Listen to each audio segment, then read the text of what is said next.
হরে কৃষ্ণা। রাধে বন্ধুরা, আমাদের বৃন্দাবন রমণীতাই শুক্লা চ্যানেলে আপনাদের সকলকে স্বাগত। সকল ভক্তবৃন্দের চরণে আমার প্রণাম। আপনারা সকলেই কেমন আছেন? আশা করি রাধা মাধবের কৃপায় সকলেই ভালো আছেন।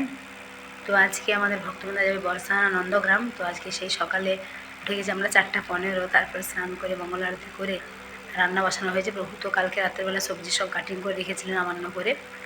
তো আজকে কী কী রান্না হয়ে গেছে ওনারা প্যাকিং করে নিয়ে যাবেন। সকালে ঘুগনি মুড়ি প্রসাদ পাবেন, আর দুপুরের জন্য সব প্যাকিং করে নিয়ে যাবেন। তো কী কী রান্না হয়েছে আপনাদেরকে দেখাচ্ছি। হরি বল। তো যারা বলুন আমাদের চ্যানেল নতুন, তারা অবশ্যই আমাদের চ্যানেলটা সাবস্ক্রাইব করবেন, আর যারা বৃন্দাবনে আসতে চান যোগাযোগ করবেন। হরি বল। এই দেখুন বন্ধুরা, বেগুনি হচ্ছে। তো বেগুনটা অনেক বড় বড় ছিল, তো সেই জন্য আমি এরকম করে কাটিং করেছি, কেননা অনেক বড় বড় হলে এরকম হাফ হাফ করে এখন এটার মধ্যে নামিয়ে রাখবো।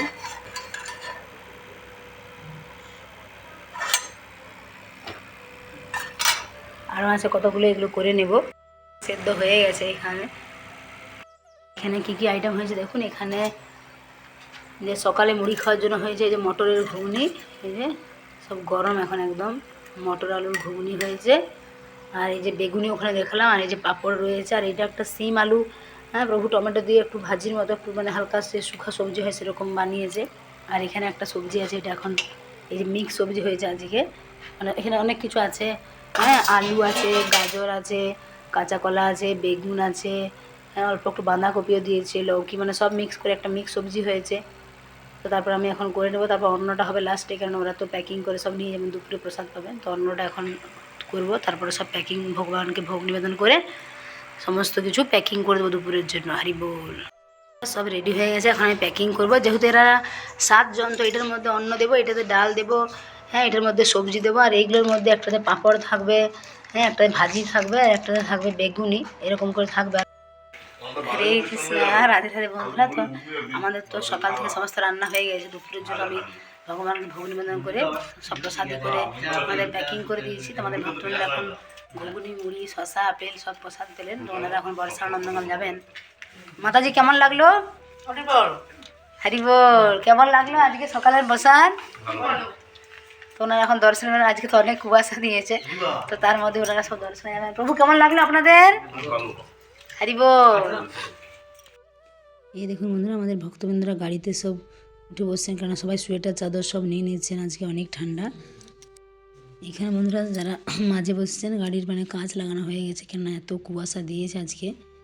আমি আপনাদের বলেছিলাম যে ডিসেম্বরের 15 থেকে জানুয়ারির 15 এক মাস অনেক ঠান্ডা থাকে। তো দেখুন ওনারা যেহেতু বর্ষানা নন্দগাম এই দিকটা দর্শনে গিয়েছেন, তো বর্ষানাতে দেখুন কীর্তি মন্দির গিয়েছেন।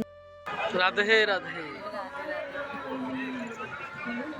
তো চারিদিকে দেখুন বন্ধুরা কত কুয়াশা দিয়েছে। আমাদের ভক্তবৃন্দরা কুয়াশার মধ্যেই দর্শন করছেন।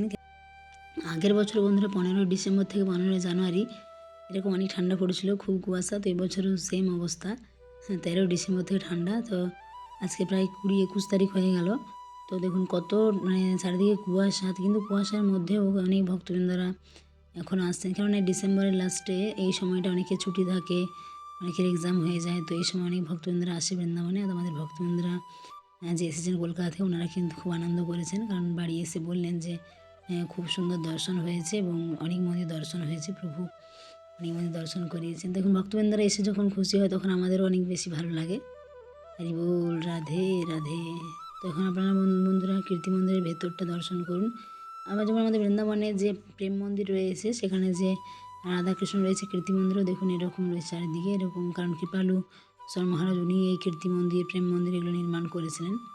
তো দেখুন একবার বাইরেটা কত কুয়াশা চারিদিকে। হরি বল। খুব সুন্দর ঘোরাচ্ছে আমাদেরকে, খুব ভালো লাগছে। রাধে রাধে।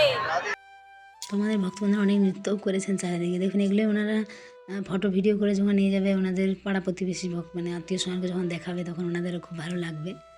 তো এখানে দেখুন বন্ধুরা কীর্তি মন্দিরের বাইরে যে ভগবান শ্রীকৃষ্ণ এবং তার সমস্ত গোপীদের রাসলীলা সেগুলো দেখানো হয়েছে। এখানে দেখুন কত সুন্দর রয়েছে চারিদিকে, মানে মন্দিরের যে বাইরে দেখুন কত সুন্দর সুন্দর মানে রয়েছে, এই দৃশ্যগুলো কত অপূর্ব সুন্দর। তো এখানে দেখুন আমাদের ভক্তবৃন্দরা এরপরে চলে এসেছে বর্ষানা। দেখুন এখানে চারিদিকে কত কুয়াশা বন্ধুরা, এরকমই প্রথমবার আমরা মানে এত কুয়াশার মধ্যে ভক্তবৃন্দরা দর্শনে গিয়েছেন। ডিসেম্বরের লাস্টে তো অনেক কুয়াশা, তবুও দেখুন যাদের ছুটি, যারা এই সময় মানে যাদের উপায় নেই, অন্য সময় আমরা বলি এমনিতে যে হ্যাঁ, মানে শীতটা বা এই সময়টা বাদ দিয়ে আসতে, তো অনেকের এই সময়ে ফাঁকা থাকে, তো তারা তো এই সময়ে আসেন।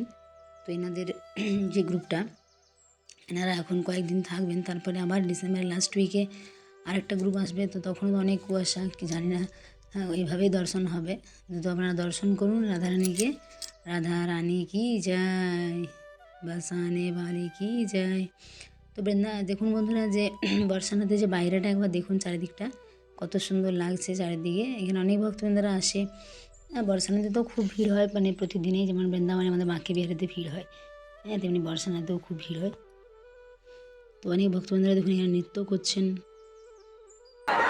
রাধে রাধে। রাধে রাধে। কোন জায়গায় আসছেন? বর্ষানাতে এসেছি আমরা। কোন জায়গা থেকে? আমরা কলকাতা থেকে এসেছি। কেমন লাগলো বর্ষনা দর্শন করে? খুব ভালো লেগেছে? তাই? রাধে রাধে। রাধে রাধে। বন্ধুরা, শীতকালে অনেকে একটা আলাদা আনন্দ, মানে শীতকালে অনেকে দর্শন করতে চায়, বিভিন্ন জায়গা দর্শনে যায়। তো দেখুন, ভারতবর্ষে বিভিন্ন জায়গা তো রয়েছে, তার মধ্যে বৃন্দাবনের ধামে দর্শনে আসা, এটাও কিন্তু রাধারানী অনেক বড় কৃপা, তাই না? রাধারানী কৃপা করলে তবে আসা যায়। কারণ আমাদের এখানে যারা আসে তারা বলে যে সত্যি অনেকদিন থেকে ভেবেছিলাম, রাধারানী কৃপা করেছেন, তাই আসতে পেরেছি। তো আপনারা বাড়ি বসে দর্শন করুন। আর দেখুন, এখানে বন্ধুরা অনেকেই মনস্কামনার জন্য এই যে চূর্ণি যেগুলো রয়েছে লাল লাল, এগুলো বেঁধে দেয়। তো এরপর ওনারা কিন্তু যে বাইরের পথ রয়েছে এক্সিট, সেদিক দিয়ে বেরিয়ে ওনারা কিন্তু আবার আরেকটা মন্দির দর্শনের জন্য যাচ্ছেন, যেদিকে এগুলো রয়েছে অনেক। দেখুন, বৃন্দাবনে আমি আপনাদের অনেক সময় বলি যে এমন অনেক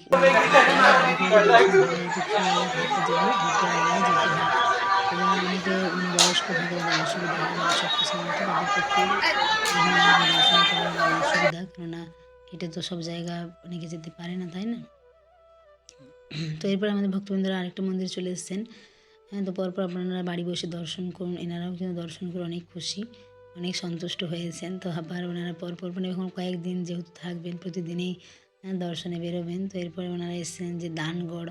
হ্যাঁ, ভগবান শ্রীকৃষ্ণ কী করতেন, এখানে দান নিতেন। দেখুন এখানে লেখাই রয়েছে, তাই না? যখন গোপীরা এদিক দিয়ে যেতেন, হ্যাঁ, মাখন নিয়ে, ননি নিয়ে, তখন কিন্তু ভগবান কী করতেন, ওনাদের কাছে দান চাইতেন। হ্যাঁ, তো আমাদের দেখুন এই অনেক বৃন্দাবনে এমন অনেক স্থান রয়েছে, অনেক লীলা রয়েছে। তো আমাদের ভক্তবৃন্দরা অনেক সুন্দর সুন্দর ফটো নিয়েছেন, যা বাড়িতে সবাইকে দেখাবেন বা আত্মীয় স্বজনকে। তো এই রাস্তাগুলো আমরা একবার অনেক দিন আগে বন্ধুরা, হ্যাঁ, দেখুন ময়ূরকুটি দর্শন করুন। ভগবান শ্রীকৃষ্ণ এবং রাধারানী এখানে কিন্তু ময়ূর সেজে নৃত্য করেছেন। আপনাদের অনেকবার এই হিস্ট্রিটা আমি বলেছিলাম যে কেন এটা হয়েছিল ময়ূরকুটিতে, এই ঘটনাটা, তাই না? তো এরপর দেখুন মাধবী কুণ্ড এসছেন আমাদের ভক্তবৃন্দরা। তো আপনারা দর্শন করুন মাধবী কুণ্ড। হরি বল, রাধে রাধে। তো এরপরে আমাদের ভক্তবৃন্দরা চলে এসছে গহ্বর।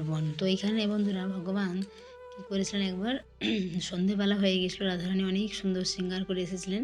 তো যখন শ্রীকৃষ্ণকে জিজ্ঞাসা করেন যে আমাকে কেমন লাগছে, তখন ভগবান বলেছিলেন যে চাঁদের মতো সুন্দর। তো রাধারানীর মন খারাপ হয়ে গেছিলো, কারণ চাঁদের গায়ে রয়েছে কলঙ্ক। তো রাধারানী বললেন, তুমি আমাকে, চাঁদের গায়ে তো কলঙ্ক রয়েছে, তো আমাকে এরভাবে বললে। তবু তিনি কী করেছিলেন, রাধারানী মান করে মান ঘরে চলে গিয়েছিলেন। তো তারপরে ভগবান শ্রীকৃষ্ণ ভাবলেন কী হবে, কী করে রাধারানীর মান ভঙ্গ করবে। তখন গোপীরা বললেন যে রাধারানী প্রতিদিন কিন্তু ময়ূর দিকে সন্ধ্যাবেলা কী করেন, খাবার দেন, দানা দেন। তো ভগবান কী করেছিলেন, ময়ূর সেজে, যে ময়ূরকুটি আপনাদের দেখালাম, সেখানে কী করেছিলেন, ভগবান ছিলেন। এবং রাধারানী যখন আসেন দানা দিতে, তখন ভগবান রাধারানীর পায়ে, মানে চরণের কাছে কিন্তু বারবার ঘুরছিলেন। তখন রাধারানী বুঝতে পারেন যে আর কেউ নয়, এই হলো কৃষ্ণ কানাইয়া। তখন রাধারানীও ময়ূর সেজেছিলেন এবং সমস্ত গোপীরা ময়ূর সেজে কিন্তু নৃত্য করেছিলেন সেই ময়ূরকুটিতে। আর দেখুন আমাদের এই গহ্বর কিন্তু অনেক গভীর। দেখুন দিনের বেলাতেই কত ঘন জঙ্গল, তাই না? তো এখানে যে সমস্ত বৃক্ষগুলো দেখুন বন্ধুরা, সমস্ত কিন্তু নিচের দিকে কেন থাকে ডালপালাগুলো, যে সবাই কিন্তু এই ব্রজধাম, তাই না, ভগবান শ্রীকৃষ্ণকে কিন্তু সবাই প্রণাম জানাচ্ছে। এখানে যে বৃন্দাবনে বলা হয় তরুলতা পাতা, সবাই কিন্তু দেখুন এখানে ভগবানের হাতের চিহ্ন রয়েছে, আপনারা দর্শন করুন। তো যেটা আপনাদেরকে বলছিলাম, যেখানের তরুলতা পাতা, সবাই কিন্তু অনেক অনেক মানে অনেক জন্মের মানে তপস্যার ফলেই কিন্তু বৃন্দাবনে বাস পেয়েছে। আর সাক্ষীখোর বর্ষনায় কেমন দর্শন লাগলো, কেমন লাগলো? হরি বল, হরি বল, রাধে রাধে। রাধে রাধে। জয় হো। এখানে বন্ধুরা চাকরি করে, এখানে ভগবানের হাতের চিহ্ন রয়েছে, আপনারা দর্শন করলেন। তো তারপরে আমাদের ভক্তবৃন্দরা চলে এসেছিল এটি চরণ পাহাড়ি, ভগবানের চরণ চিহ্ন দেখুন, বাম পা, আপনারা দর্শন করুন ভগবানের চরণ চিহ্ন। তারপরে ওনারা এসেছিলেন বৃন্দাকুণ্ড। তো এরকম বৃন্দাবনে অনেক স্থান রয়েছে, এক এক দিন এক একটা মানে আমরা দিকে নিয়ে যাই দর্শনের জন্য, বিভিন্ন স্থান দর্শন করে ভক্তবৃন্দ দিকে। তো তারপরে ওনারা চলে এসেছিলেন নন্দগ্রাম, নন্দভবন, ভগবান শ্রীকৃষ্ণের বাড়ি। তো এখানে অনেক মন্দির দর্শন হয়েছে ওনারা দর্শন করে অনেক খুশি, অনেক সন্তুষ্ট। তো এখানে দেখুন আমাদের এখানেও অনেক ভিড় হয় নন্দগ্রামে, এখানেও একটু সিঁড়িতে উঠতে হয় বর্ষানাতে। নন্দগ্রামে এগুলো হলো যেহেতু পাহাড়ের উপরে, তো এখানে সিঁড়ির উপর উঠে পাহাড়ে দর্শন করতে হয়। হরি বল, রাধে রাধে, বৃন্দাবন ধাম কি যায়। তো যারা বন্ধুরা আমাদের চ্যানেল নতুন তারা অবশ্যই আমাদের চ্যানেলটা সাবস্ক্রাইব করবেন। আর যারা বৃন্দাবনে আসতে চান, আমাদের এখানে থাকা 3 টাইম প্রসাদ এবং দর্শনের সুব্যবস্থা রয়েছে, আপনারা যোগাযোগ করতে পারেন। তো এরপর আমাদের ভক্তবন্ধুরা চলেছিলেন যাবট রাধারানীর শ্বশুর বাড়ি, আপনারা দর্শন করুন। হরি বল, রাধে রাধে।